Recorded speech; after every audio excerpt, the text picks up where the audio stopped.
would you like to very quickly run through a summary of what was discussed in your breakout groups, and then hopefully we can open it up to questions or comments from the audience?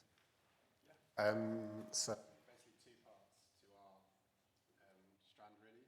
So traditional ballets that are classical ballets, some of them are 30, 40 years old, so ring fencing those in terms of technology, but using technology to tell their story and promote them. But then also brand new full-length classical productions that are being done both in BRB and around the world are using technology like projections to create a more visually rich theatrical experience, if you like. And then new productions and new shorter works are starting to incorporate technology more and more. So I don't know if any of you know Morgan Renee-Temple. She's using camera work on stage, and we've recently done a piece with her. Challenges, I guess, well, opportunities first, let's be cheerful. I guess for sort of big ballet companies, we plan 4 years ahead, so our schedule for 27, 28 is booked. So if we want to do work with technology, we need R&D time, we've got that, and actually we've got that built into our schedule. And then I guess sort of opportunities to reach new audiences as well with the new work.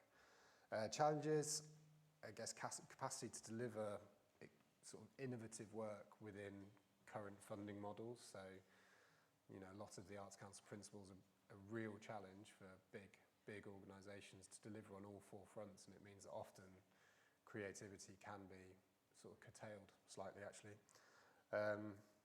Contracting. So the Swan Lake film actually involved 3 unions and 2 other subsections of unions, and permissions from the designer, permissions from the choreographer. So taking that sort of work is a real challenge contractually. And then there's a really good question about using immersive technologies in sort of large-scale capacity, and actually there's a real challenge to doing that in large theatres, so bringing that work into large theatres. But overall, it was really interesting, so thank you, anyone who joined. Thanks, Tom. Ivan. Yeah, thank you for everyone that came into my breakout room, and just want to say thank you to Tom from The Round, an innovative studio that's helping me develop this Fortnite game, as well as Catherine Bodnar, who's my exec assistant. Yeah, she studied XR and big data, and has been super helpful on my journey within this world. So, challenges, some of the stuff. Yeah, where the time to learn the tech, you know, and, you know, finding the right network, you know. So even for myself, I was just like, I don't know anyone. And it took me a while to develop, you know, that network and go into random events that sometimes don't make any sense. But I would say even for myself, like, social media has been something that's been super helpful of connecting, and also going on the journey yourself, actually finding that application, picking one thing and diving into that, and finding, yeah, your journey through that. Finding something that means something important to you, or something that, yeah, finding is that time of the day, so my brain is like, you know, maybe for some. Yeah, for me, we spoke about relationship, you know.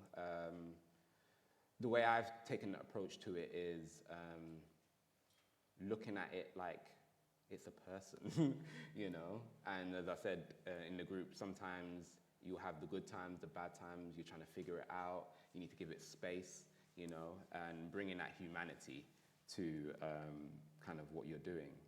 Opportunities, taking maybe an ad hoc approach to it, a different approach. I like taking the world of sampling in music and in hip hop into this world. So I think that we're all trying to figure it out, you know, and I think that, like,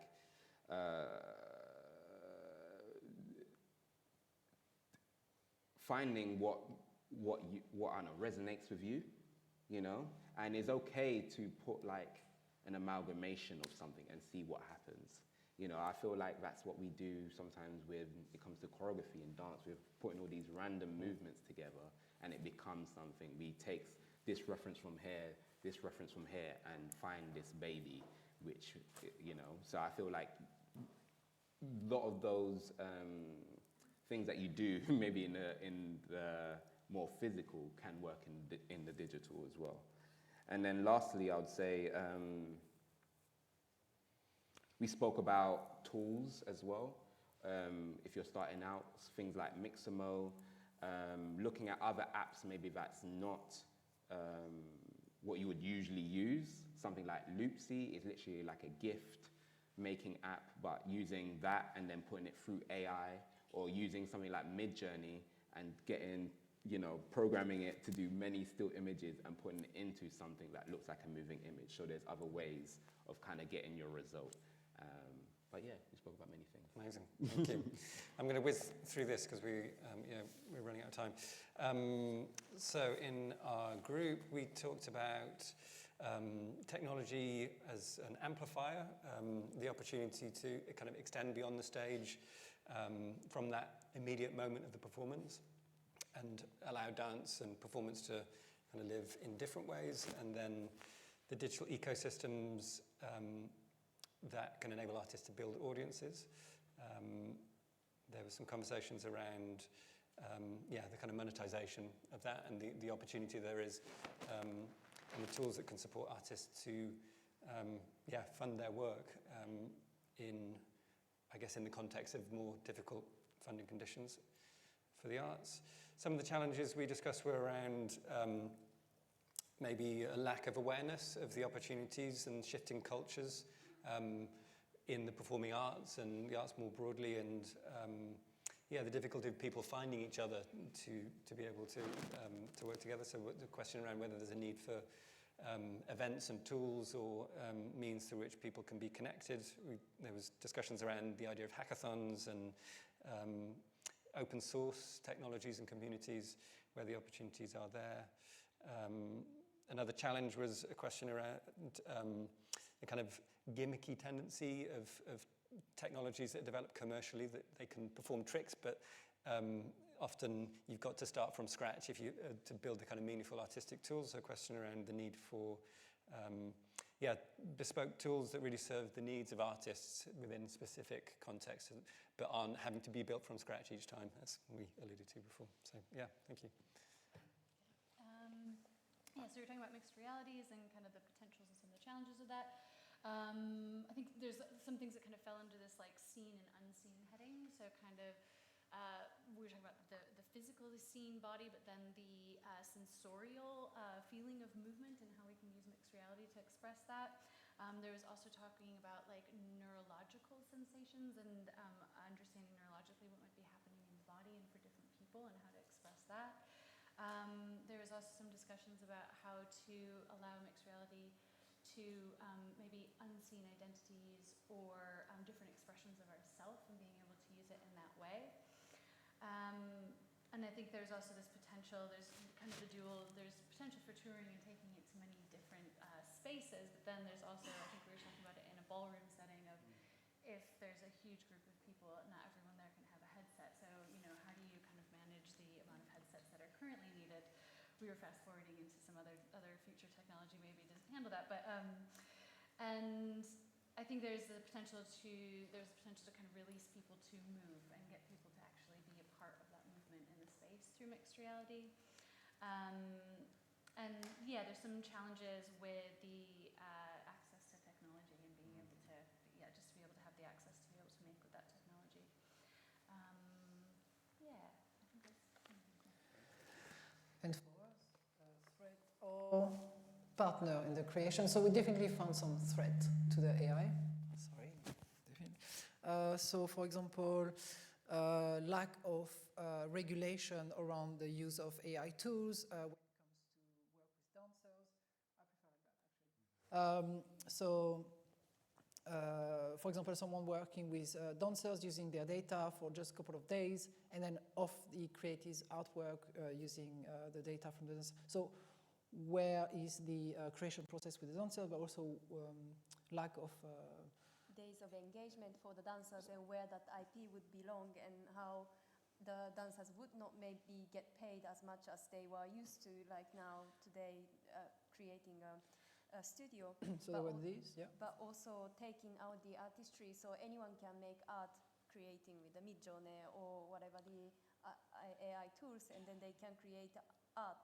Compared to someone that has a background or education or training into the art form versus someone that can use different tools and just call himself a digital choreographer or something like that. And also the fear of unification or standardization of the artworks if we keep using AI tools and everything starts to look sort of like similar. And but also who is programming the AI might be also influencing how the AI would be creating the art or whatever that is. And then, but there is also opportunities because there are, AI could make our life easier. So you could do multiple projects at the same time, or you can use those times that you are not in the studio, then doing it, maybe working more choreographers if you are dancers, or also we need to get involved to be controlled, not to be controlled, but also we should be embracing those changes that AI or those opportunities or new technologies are giving to us and evolve together. And we can make but we should also, or those of us, we can all create the right infrastructure around the AI so there will be a regulation around it. So we can all create together on that space because there is none at the moment. So 50-50 for us. Thanks so much. I'm so sorry, we're really running out of time. We have about 5 minutes for questions. If anyone's got any burning questions or comments they want to add to that. I mean, what it's proven to me is there's so much to talk about here. We just need more of these events. We need more time to talk about these things. So, yeah, are there any questions? Yes, there's a hand up there.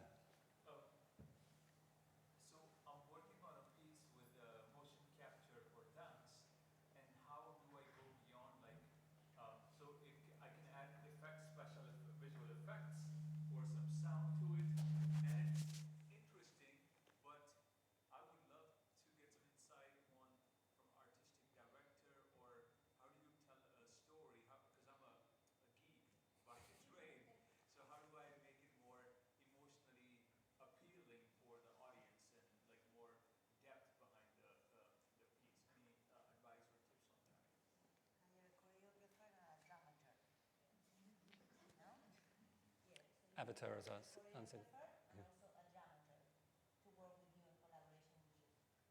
You have beautiful work. Yeah. Exactly. What if you cannot afford to hire? No, we cannot afford to hire you.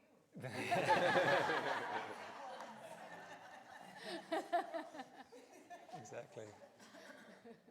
But that's what is beautiful about working with tech is like you really step into new territories and new territories of other people that are working with different tools, and you really need to learn their language, you really need to understand their worlds, how they work with their tools, and I think that's where, for me, I like to do this type of project because I need to step out of my comfort zone, but also I need to understand other people, what they are dealing with, to best combine the best of both worlds together. And for us, every work is a collaboration. First, it starts between the both of us. We disagree on a lot of things. And it continues with the different collaborators that we are working with. And that could be companies like NVIDIA or our technologists and our suppliers and so on. It's to really understand their ecosystem to get the best out of it. And and collaboration, it's probably the most difficult thing, because it's dealing with people. It's a constant, back and forth. It's a constant. I don't have the words. Negotiation. Negotiation. Thank you. So, and it's So that's what is the most challenging, and what. But it's great you two meet.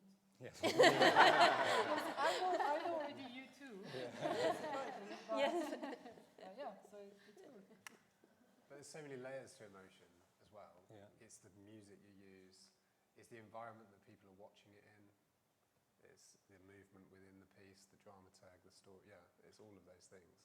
So many different layers. It's not just one facet. It's all of them coming together, and the people involved in the project are really important to that as well. And I think what Rebecca was saying like she worked first with the concept and then with the tech.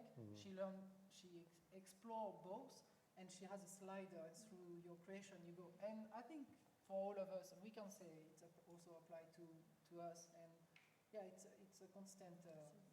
And I saw the way you phrase it was, I was like, oh yeah. Any other questions? Yes, there's one in front here.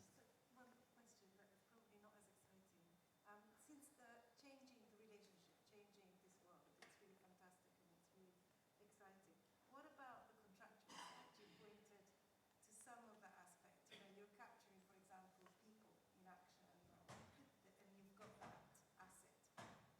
Is that very similar to having a video recording of somebody, or is that how do we navigate this new world of digital bodies, digitalized bodies, and digitalized objects? It's a really big question. Really It's big. a really important one, though. It's been a long day.